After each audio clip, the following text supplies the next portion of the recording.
Islam adalah hak-hak dasar yang dimiliki oleh setiap individu sebagai manusia tanpa memandang latar belakang, ras, agama, jenis kelamin, kebangsaan, status sosial, atau pandangan politik. Hak asasi manusia bersifat universal, tidak dapat dicabut dan tidak dapat dialihkan. Artinya, setiap manusia berhak atas hak asasi manusianya, sejak lahir hingga akhir hayat, dan hak ini berlaku dimanapun mereka berada. Faktor penghambat hak asasi manusia di Indonesia yaitu lemahnya penegak hukum seperti korupsi, penyalahgunaan kekuasaan, dan proses hukum yang lambat, membuat pelanggaran hak asasi manusia sering tidak mendapatkan hukuman yang setimpal. Perlindungan dan penegakan hak asasi manusia di Indonesia dijamin dalam Undang-Undang Dasar tahun 1945 pasal 28A sampai dengan 28J dan diperkuat oleh Undang-Undang Nomor 39 tahun 1999 serta pembentukan Komnas Hak Asasi Manusia. Pelanggaran hak asasi manusia seperti diskriminasi, kekerasan, dan penyalahgunaan kekuasaan masih sering terjadi. Penegakan hukum sering tidak transparan dan tidak memberikan keadilan bagi korban. Solusinya adalah reformasi lembaga hukum, peningkatan transparansi, edukasi hak asasi manusia bagi masyarakat, dan kerjasama internasional. Tujuannya agar keadilan dan martabat manusia benar-benar terwujud dalam kehidupan berbangsa dan bernegara.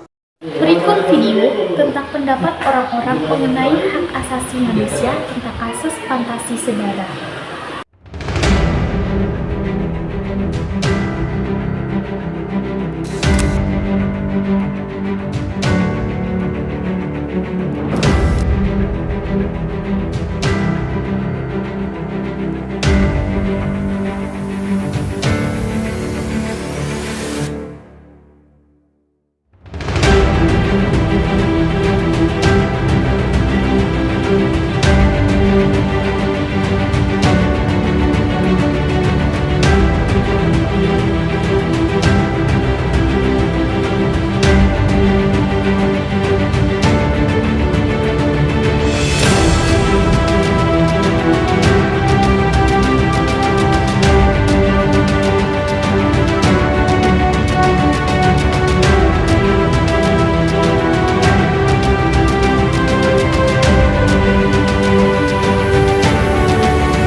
Perilaku seperti itu sering dan biasa terjadi. Iya, di media digital. Di media digital, di kehidupan sehari-hari itu memang kelihatan. Yang pertama yang harus kita lihat ini adalah sebagai bentuk perilaku tidak normal, ya.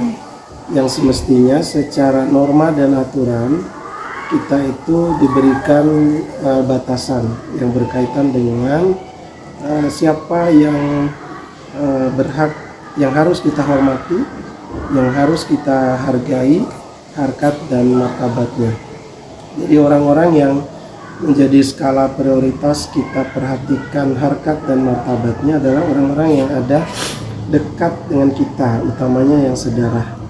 Artinya orang-orang yang sedara dengan kita itu adalah orang yang prioritas untuk kita perhatikan, kita jaga haknya, kita jaga martabatnya, sehingga ketika ada perilaku fantasi memandang bahwa misalnya adik kita saat itu kita katakanlah berhalusinasi, ya, berfantasi bahwa adik kita itu kok jadi menarik bagi kita, kan gitu ya. Iya. Nah, itu adalah hal-hal yang tidak normal saya pikir.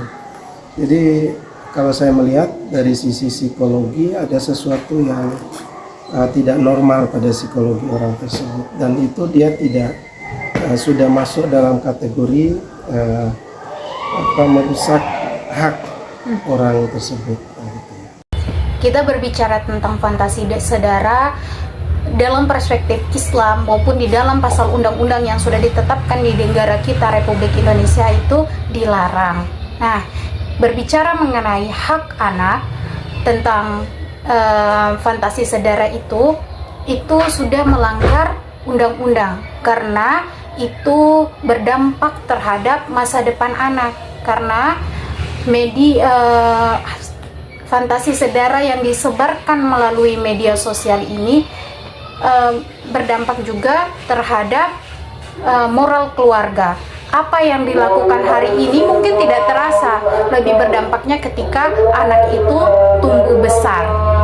Seperti itu. Nah, berbicara mengenai fantasi sedara ini sekarang kan sangat marak, dan yang saya harapkan dari pemerintah dapat melakukan pengelolaan terhadap media digital agar semua video atau konten-konten yang disebarluaskan melalui media sosial atau platform media dapat disortir, agar tidak sembarangan video atau komentar-komentar yang kurang mengenakan itu dapat dinonton atau dapat dilihat oleh semua orang, seperti itu. Karena di sini pemerintah punya hak untuk mengelola media sosial, seperti itu. Nah, untuk bagaimana dengan perspektif dalam agama kita, di dalam Islam, dalam surah An-Nisa juga sudah dijelaskan kita tidak boleh melakukan hubungan sedara. Di dalam pasal undang-undang pun sudah dijelaskan tidak boleh melakukan hubungan sedara, bahkan kawin sedara pun sudah diatur dalam undang-undang. Fantasi sedara itu tentu dapat melanggar hukum ya. Kenapa? Karena hal ini menjadi salah satu pendorong kita menormalisasikan kekerasan seksual pada anak. Sedangkan kita tahu dampak dari kekerasan seksual pada anak itu seperti apa. Terus bagaimana fantasi sedara ini dalam pandangan keluarga? Tentu hal ini dapat mengganggu nilai atau aturan-aturan atau norma dari lingkungan keluarga tersebut.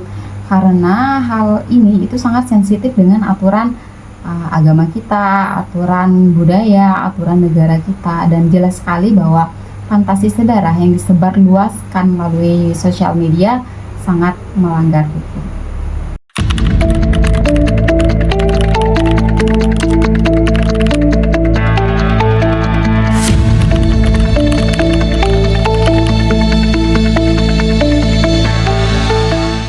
Jadi, kesimpulan dari materi kami adalah HAM penting untuk menjamin martabat kebebasan dan kesadaran setiap individu dalam kehidupan bermasyarakat dan bernegara. Oleh karena itu, HAM harus dihormati, dilindungi, dan ditegakkan oleh semua pihak, baik oleh pemerintah maupun masyarakat.